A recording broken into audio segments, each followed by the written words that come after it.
মমতা ব্যানার্জি এখন বড় বড় ক্রিমিনাল তোলাবাজ পেয়ে গিয়েছে না, সেই কারণে আরাবুল ইসলাম, শৈবাল লাহিড়ীর মতো তৃণমূল নেতারা দল ছাড়ছে। যারা ভোট লুট করে, যারা একের পর এক দুর্নীতি করে, সেই সমস্ত নেতা পেয়েছেন মমতা ব্যানার্জি। ভালো নেতারা চলে যেতে যেতে একদিন এই তৃণমূল দলটাই উঠে যাবে। তৃণমূলের বিরুদ্ধে এবার বিস্ফোরক মন্তব্য আরাবুল ইসলামের। এতদিন যে দল করে এসেছেন, যে দলের হয়ে মিটিং মিছিলে গলা ফাটিয়েছেন, এখন সেই দলটাই উঠে যাবার কথা বলছেন এই প্রাক্তন তৃণমূল নেতা। বিধানসভা ভোটের প্রাক্কালে দক্ষিণ চব্বিশ পরগনার ক্যানিং পূর্ব কেন্দ্রকে ঘিরে রাজনৈতিক উত্তাপ ক্রমশ বাড়ছে। বুধবার দুপুরে ক্যানিং মহকুমা শাসকের দপ্তরে মনোনয়ন জমা দিতে এসে আইএসএফ প্রার্থী তথা ভাঙড়ের প্রাক্তন তৃণমূল বিধায়ক আরাবুল ইসলাম তৃণমূল নেতৃত্বের বিরুদ্ধে একাধিক বিস্ফোরক অভিযোগ তোলেন। তার দাবি, বর্তমানে তৃণমূলের শীর্ষ নেতৃত্ব দুর্নীতিগ্রস্ত ও তোলাবাজ নেতাদের প্রাধান্য দিচ্ছে, যার ফলে দলের পুরনো এবং ভালো কর্মীরা গুরুত্ব হারাচ্ছেন এবং একে একে দল ছাড়ছেন। আরাবুল ইসলাম সরাসরি মুখ্যমন্ত্রী মমতা ব্যানার্জির নেতৃত্বের সমালোচনা করে বলেন, দলে এখন বড় বড় অপরাধী এবং দুর্নীতিগ্রস্ত নেতাদেরই গুরুত্ব দেওয়া হচ্ছে। সেই কারণেই আরাবুল ইসলাম বা শৈবাল লাহিড়ীর মতো নেতারা দল ছেড়ে যেতে বাধ্য হচ্ছেন। তার আরো দাবি, ভালো নেতারা চলে যেতে যেতে একদিন এই তৃণমূল দলটাই উঠে যাবে।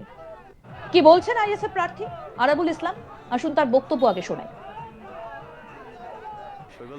বিজেপিতে শুনুন, এই আমি একটা দলে জয়েন করছি, আমার বারবার অসম্মান করা হচ্ছে, করেছে বলেই তো আমি আজকে একটা দলে জয়েন হয়েছি। তো আর ভালো লেগেছে সেটা করেছে, সেটা নিয়ে আমার কোনো মন্তব্য নেই। তবে এই তৃণমূল দলটা আস্তে আস্তে উঠে যাবে, সেই কারণে আজকের শৈবালের মতন লোক, আজকের আমার মতন লোক, আমরা ওই দল থেকে বেরিয়ে এসে অন্য দলে যাচ্ছি। নিশ্চয়ই এটা ভালো লক্ষণ নয়। মমতা ব্যানার্জি এখন বড় বড় ক্রিমিনাল পেয়ে গেছে, বড় বড় তোলাবাজ পেয়ে গেছে, বড় বড় যারা লুট করছে, ভোট লুট করে সেই সব নেতা পেয়েছে, যারা একটার পর একটা দুর্নীতি আছে তাদের পেয়েছে। মমতা বন্দ্যোপাধ্যায় তাদের নিয়ে খুশি। কেন? এখান থেকে অনেক মালমূল যাচ্ছে, সেই কারণে ওনার খুশি। তাই আজকে শৈবালের মতন লোক, আরাবুলির মতন লোক বিভিন্ন দলে যাচ্ছে। মঙ্গলবার ক্যানিং পশ্চিম কেন্দ্রের তৃণমূল নেতা শৈবাল লাহিড়ী সহ একাধিক নেতা বিজেপিতে যোগ দিয়েছেন, আর সেই ঘটনাকে সামনে রেখে আরাবুল ইসলাম এই মন্তব্য করেন বলেই মনে করা হচ্ছে। রাজনৈতিক মহলে দলবদল ঘিরে ইতিমধ্যেই জল্পনারও শুরু হয়ে গিয়েছে।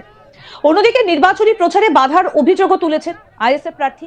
তার দাবি, প্রচারে বেরোলেই তৃণমূলের তরফে বাধা দেওয়া হচ্ছে এবং পুলিশও অন্যায়ভাবে তাদেরকে হেনস্থা করছে। যদিও এই অভিযোগ অস্বীকার করেছে তৃণমূল শিবির। সব বাধা সত্ত্বেও তিনি জয়ের ব্যাপারে আত্মবিশ্বাসী বলেই জানান। তার কথায়, আমি প্রচারে গেলে মানুষের ঢল নামছে, সাধারণ মানুষ দুর্নীতিগ্রস্ত, তৃণমূলকে হারাতে চাইছে এবং আমাকেই আশীর্বাদ করবে। কি বলছেন এই বিষয়ে আইএসএফ প্রার্থী আরাবুল ইসলাম, শুনবো। এটা শুধু আজ নয়, ক্যানিং পূর্বে সিপিএমের সময়ও ওরা লুট করতো, তৃণমূলে এসেও লুট করছে। এটা ভাবার ব্যাপার নেই, এটা ময়দানে থেকে লড়াই করতে হবে। ময়দানে লড়াই করে দেখা যাবে কার কতটা ক্ষমতা, কে কতটা আমার সাথে লড়াই করতে পারে। ওদের মাটি আমারও মাটি ওখানে ক্যানিংয়ে, তাই লড়াই করব। লড়াইয়ের ব্যাপারে যতটা ওরা আমাদের সাথে লড়াই করতে চায় আমরা আছি। প্রশাসন আমাদের বিরোধিতা করছে, আমরা নির্বাচন কমিশনারকে জানিয়েছি যে প্রশাসন আমাদের সাথে খারাপ ব্যবহার করছে। সেটা অলরেডি জীবনতলার ওসি আর আমাদের চন্দনেশ্বর আইসিকে আমরা দুজনের নামে আমরা কমপ্লেন করেছি নির্বাচন কমিশনের কাছে। জেরা থাকলে সুষ্ঠু নির্বাচন হবে না, প্রতিটা জায়গায় গণ্ডগোল হবে, হোম উদ্ধার হচ্ছে, তারপরেও তাদের ধরে এনে ছেড়ে দিচ্ছে, এই ধরনের ব্যাপার। তাই আমরা চাই শান্তিপূর্ণ ভোট। আমরা চাই ক্যানিং পূর্বের মানুষ শান্তিপূর্ণভাবে ভোট দিক, তাহলে দেখবেন বাবুরা কত ভোটে হারে। আপনি যে ভোট প্রচারে যাচ্ছেন, সাধারণ মানুষের সাড়া কেমন পাচ্ছেন? প্রচুর সাড়া, প্রচুর সাড়া।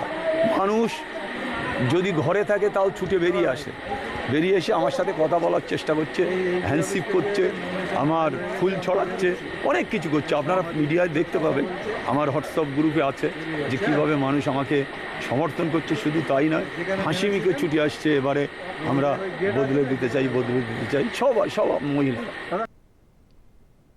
এদিকে মঙ্গলবার ক্যানিং পূর্ব কেন্দ্রের তৃণমূল প্রার্থী বাহারুল ইসলাম মনোনয়ন জমা দেবার সময় আরাবুল ইসলামকে পচা নেতা বলে কটাক্ষ করেন। এর জবাবে এদিন আরাবুল পাল্টা আক্রমণ শানিয়ে বাহারুল ইসলামের বিরুদ্ধেও গুরুতর অভিযোগ তোলেন। যদিও এই অভিযোগের সত্যতা নিয়ে প্রশ্ন উঠেছে এবং তা রাজনৈতিক তরজার অংশ বলেই মনে করছেন বিশ্লেষকদের একাংশ। এই বিষয়ে আর কি বললেন আইএসএফ প্রার্থী আরাবুল ইসলাম, এবার সেটা শুনবো। কে পচা বললো আর কে ও নিজে দুর্নীতিগ্রস্ত।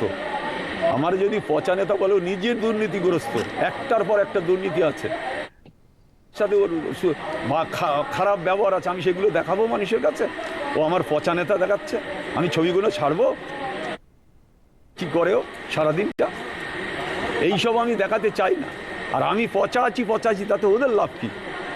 একটা বাচ্চা ছেলে, ওর বয়সে আমার ছেলে আছে, ও তো একটা বাচ্চা ছেলে, সে কি বললো আর কি এলো আর কি গেল ওটা নিয়ে আমার কত কথা নেই, আমার সাথে ওর লড়াইয়ের কোনো কন্টেস্ট হবে না।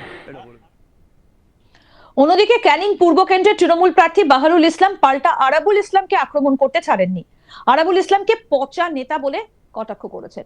কি বলেছেন তৃণমূলের প্রার্থী বাহারুল ইসলাম, তার বক্তব্য শুনবো। ভোটের আগে তাদের ভোটাধিকার ফিরে আসুক, সেই সমস্ত মানুষদের পাশে আমরা আছি। মমতা বন্দ্যোপাধ্যায় আছেন, আমাদের প্রিয় নেতা অভিষেক বন্দ্যোপাধ্যায় আছে। 100% তৃণমূল কংগ্রেস প্রথম হবে, 1 নম্বর হবে, 2, 3, 4, 5, 6 তারা কারা হবে সেটা নিয়ে তারা ভাবুক এবং সেখানেই কম্পিটিশনটা করুক। আর ওই যার কথা বললেন ও পচা নেতার বিষয়ে আমি কিছু বলবো না। ভাঙড়ে যে নেতাটা যে একটা সময় আপনার রেজ্জাক মোল্লার মতো একটা বর্ষিয়ান মানুষ, তার কোমরে লাথি মেরেছিল, অধ্যাপিকাকে জগ ছুঁড়ে মেরেছিল, এবং ভাঙড়ে একাধিক মানে গন্ডগোল অশান্তি মানেই ওর একটা পরিপূরক, মানে গন্ডগোল আছে যেখানে, অশান্তি আছে যেখানে উনি আছে। এক্ষেত্রে ভাঙড় আমরা বদনামিত হয়েছি। আমি চাইবো যে ক্যানিং পূর্বের মানুষ আর দ্বিতীয়বার বদনাম হওয়ার এই আশঙ্কার হাত থেকে বাঁচবে, সেই কারণে রাস্তাঘাটে যাচ্ছে, মানুষজন থাকছে না। সুতরাং সব মিলিয়ে এখন এই ক্যানিং পূর্ব কেন্দ্রকে ঘিরে রাজনৈতিক উত্তাপ কিন্তু যথেষ্ট পরিমাণে বাড়ছে। একসময় তৃণমূলে ছিলেন আরাবুল ইসলাম, মমতা বন্দ্যোপাধ্যায়ের সতীর্থ।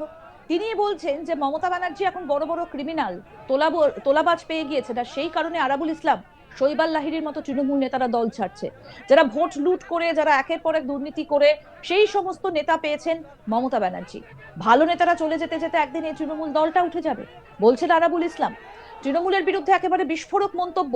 এতদিন যে দল করে এসেছেন, যে দলের হয়ে মিটিং মিছিল করেছেন, আজকে সেই দলের সতীর্থদের সম্পর্কেই এই ধরনের মন্তব্য করছেন এই প্রাক্তন তৃণমূল নেতা। বিধানসভা ভোটের প্রাক্কালে দক্ষিণ 24 পরগনার ক্যানিং পূর্ব কেন্দ্রকে ঘিরে রাজনৈতিক উত্তাপ কিন্তু ক্রমশ বাড়ছে। বুধবার দুপুরে ক্যানিং মহকুমা শাসকের দপ্তরে মনোনয়ন জমা দিতে এসে আইএসএফ প্রার্থী তথা ভাঙড়ের প্রাক্তন তৃণমূল বিধায়ক আরাবুল ইসলাম তৃণমূল নেতৃত্বের বিরুদ্ধে একাধিক বিস্ফোরক অভিযোগ তোলেন। তার দাবি, বর্তমানে তৃণমূলের শীর্ষ নেতৃত্ব দুর্নীতিগ্রস্ত, তোলাবাজ, নেতাদের প্রাধান্য দিচ্ছে, যার ফলে দলের পুরনো এবং ভালো কর্মীরা গুরুত্ব হারাচ্ছেন, একে একে দল ছাড়ছেন। আরাবুল ইসলাম সরাসরি অভিযোগ করেছেন একেবারে মমতা ব্যানার্জির সম্পর্কে। তিনি বলছেন, মমতা ব্যানার্জির নেতৃত্বের সমালোচনা করে বলছেন এখন বড় বড় অপরাধী, দুর্নীতিগ্রস্ত নেতাদের দলে গুরুত্ব দেওয়া হচ্ছে। সেই কারণে আরাবুল ইসলাম বা শৈবাল লাহিড়ীর মতো নেতারা দল ছেড়ে চলে যেতে বাধ্য হচ্ছেন। সুতরাং সব মিলিয়ে বিধানসভা ভোটের আগে একেবারে তপ্ত রাজনৈতিক উত্তাপ। আরো জানতে দেখতে থাকুন আজ তাক বাংলা, সাবস্ক্রাইব করুন, নোটিফিকেশন পেতে বেল বাটন অপশন প্রেস করুন।